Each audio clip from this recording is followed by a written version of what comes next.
देखिए, 2.5 महीने पहले नदीम फिटर जो पहले कारपोरेटर रह चुके, इन्होंने कंप्लेंट दी थी आजमगढ़ पुलिस स्टेशन में।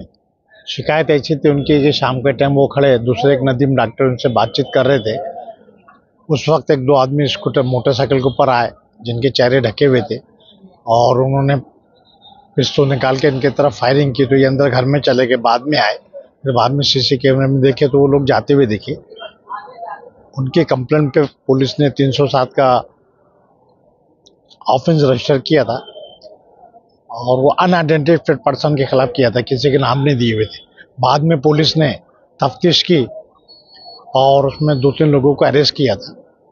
नदीम फिटर से भी जब पुलिस ने पूछगछ की तो पुलिस को शक हुआ कि ये फरियाद गलत दिखती है, झूठ है, तो नदीम फिटर को ही पुलिस ने आरोपी बनाया था। और नदीम फिटर के अलावा 2 आदमी जो मोटरसाइकिल पे आए थे उनको पुलिस ने अरेस्ट करी। इस तरह 3 लोगों को अरेस्ट हुआ था। तफ्तीश के दौरान नदीम फिटर ने ऐसा जवाब दिया कि मैं एमआईएम का कारपोरेटर हूं और एमआईएम के जो सदर है मालेगांव के अब्दुल मालिक यूनिसिजा, जो पुराने मेयर भी है, इनके घर पे हमारी मीटिंग हुई थी और उन्होंने बंदूक दी थी 2 दोस्तों को और हमने वहाँ प्लानिंग करी थी और ये कंप्लेंट की थी ताकि ये किसी दूसरे पे इनका नाम जाए। इस बुनियाद पे पुलिस ने गुनाह नोंदी थी, इनको अरेस्ट किया था। जो 2 मुस्लिम अरेस्ट हुए थे उनके पास से भी बंदूक नहीं मिली। इस दौरान पुलिस ने पंचनामा किया घर का भी और नदीम फिटर ने ऐसा जवाब दिए थे कि जो पिस्तौल थी वो मैं वापस अब्दुल मालिक को दे दिया था और उन्होंने रख दिए। इस बुनियाद पे पुलिस ने अब्दुल मालिक का नाम एफआईआर में कहीं नहीं था, लेकिन तफ्तीश में कि भाई वो भी सरगना है और किसी दूसरे, खासतौर पे जो कांग्रेस के लीडर है या पुराने जो लीडर थे शेख आसिफ साहब, इनके ऊपर ढकेल देंगे ऐसा इल्ज़ाम नदीम फिटर ने लगाया था। लेकिन खुसूसन नहीं थे, लेकिन बाद में उसमें नाम आया था कि भाई शेख आसिफ को इन्वॉल्व करेंगे कि भाई इन्होंने हमारे ऊपर, उनका नाम ले लेंगे ये हमला हुआ बोल के, ऐसी इस तरह की एक शिकायत दी थी। शिकायत भी वाज़ेह तौर पे नहीं थी। नदीम फिटर चूँकि अरेस्ट हो चुके थे, उनको पुलिस कस्टडी मिली। दूसरे 2 आदमी जो थे वो भी अरेस्ट हो चुके थे, उनको पुलिस कस्टडी मिली। बाद में अदालत ने उनको जमानत पे छोड़ दिया था। क्योंकि अब्दुल मालिक का नाम आया था इसलिए हमने अब्दुल मालिक की एंटीसिपेटरी बेल दाखिल किए थे। जिस दिन एंटीसिपेटरी बेल दाखिल किए, पता नहीं इनके क्या ज़राए थे, शेख आसिफ साहब को मालूम हो गया और वो हाजिर हो गए कोर्ट में। उन्होंने अपना वकील लगाया और उन्होंने उसमें ऑब्जेक्शन लिया था, तो कोर्ट ने इंटरिम बेल नहीं दी थी और उन्होंने जो अर्जी दिए थे कि भाई हमें फरीक बनाया जाए, उसके ऊपर हमने हरकत ली कि भाई पूरे एफआईआर में कहीं पर भी कि भाई शेख आसिफ साहब का नाम लिया गया, ऐसा कुछ नहीं है। हमारा ये कहना था अब्दुल मालिक का खास तौर पे कि इससे पहले अब्दुल मालिक के ऊपर फायरिंग हुई, 3 गोली उनको लगाई गई थी, गोली लगी थी, वो बाल बाल बच गए। उनके 3 ऑपरेशन हुए, अभी भी उनके एक ऑपरेशन की ज़रूरत है। और उस ऑपरेशन में जब उनका जवाब लिया गया था तो उन्होंने साफ तौर पे बोला था कि भाई जिस वक्त जुर्म हो सकता, कई मुलजिमों से शेख आसिफ साहब ने रात भर पुलिस से फ़ोन पे बातचीत की और ये उनके रिश्तेदार इससे पहले भी कोशिश की। इसके बाद भी पुलिस ने शेख आसिफ साहब को इन्वॉल्व नहीं की थी और पुलिस ने फ़ौरन चार्जशीट दाखिल कर दी थी। उस केस में भी तमाम मुलज़मिन की सिवाय जो अहम आदमी जिसने पिस्तौल चलाया था उसे एक को छोड़ के बाकी सबकी ज़मानत हुई थी। उस केस में ज़मानत देने की वजह से और पुलिस के तफ्तीश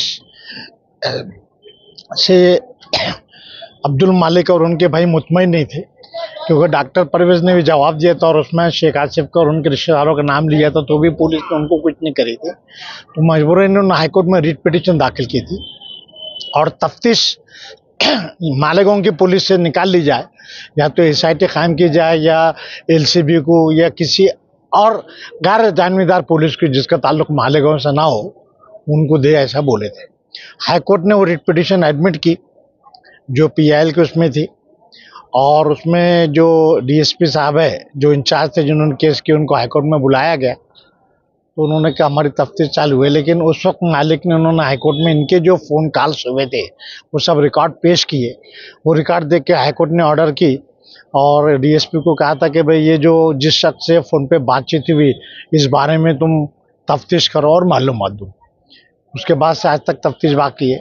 मालिक साहब ने रिकॉर्ड में दाखिल किए थे रिट पिटिशन में कि भाई तकरीबन 25 से 50 फ़ोन उस रात में भी, जिस दिन ये इंसिडेंट हुआ मालिक का या उसके बाद में भी हुए, इसलिए इनका मालिक के ऊपर जो हमला हुआ उससे कुछ ना कुछ ताल्लुक़ था। और इस ताल्लुक़ से पुलिस, चूँकि पुराने एमएलए है, वज़नदार है, उनके वालिद भी एमएलए थे, अभी भी लीडर है, तो पुलिस कोताही बरत रही, ऐसे उनकी पिटिशन में पूरे इल्ज़ामात थे।